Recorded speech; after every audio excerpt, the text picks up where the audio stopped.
Perkenalkan, nama saya Marta Marini, saya dari Prodi Ilmu Politik angkatan 2022. Di sini saya akan menjawab pertanyaan yang pertama, bagaimana hubungan media sosial dan media massa terhadap politik praktis berdasarkan film Republik Twitter? Menurut pendapat saya, pada era perkembangannya, saat ini situs jejaring sosial merupakan salah satu situs yang paling diminati oleh masyarakat umum.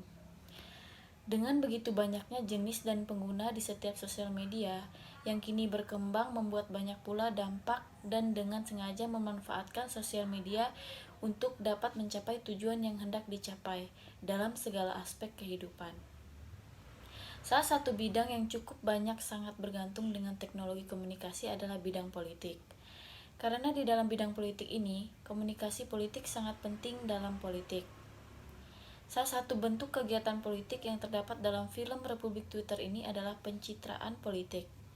Pencitraan yang dimaksud adalah usaha merekayasa citra baik atas diri seseorang dan menghilangkan atau menutup kesan buruk orang tersebut.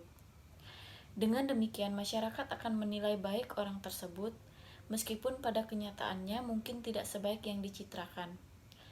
Melalui media sosial, kelompok-kelompok masyarakat yang berjumlah besar dan longgar mampu bersatu untuk melakukan gerakan massa, seperti gerakan politik atau kampanye tanpa harus membentuk organisasi formal.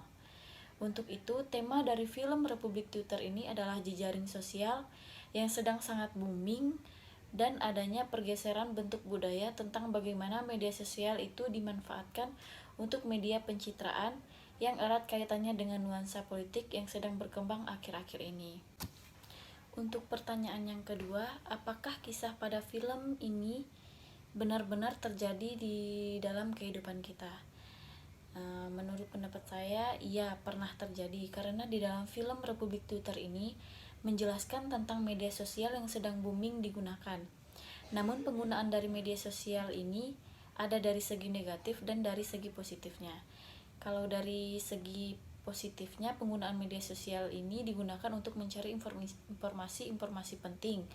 Dan dari segi negatifnya, penggunaan sosial media ini digunakan untuk penyebaran berita-berita palsu atau hoaks. Begitu juga dalam kehidupan kita sehari-hari. Penggunaan media sosial yang semakin modern membuat banyak orang kurang berinteraksi dengan sesamanya karena berfokus pada media sosial yang digunakan.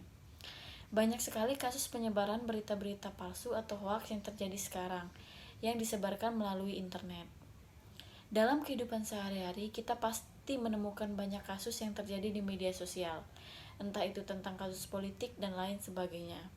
Banyak mereka yang melakukan pencitraan lewat sosial media untuk mencapai tujuan yang mereka inginkan.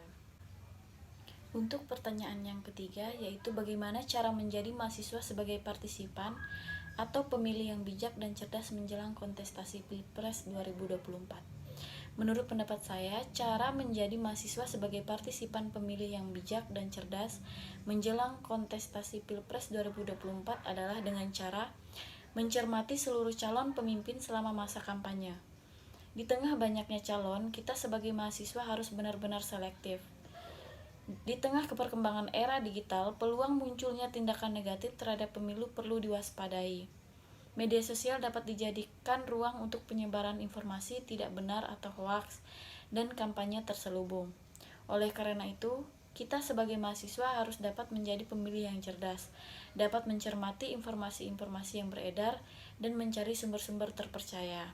Selain itu, kita sebagai mahasiswa juga harus berperan aktif dalam Pilpres nantinya, dengan cara memberikan atau menggunakan hak pilih dengan baik dan tidak golput.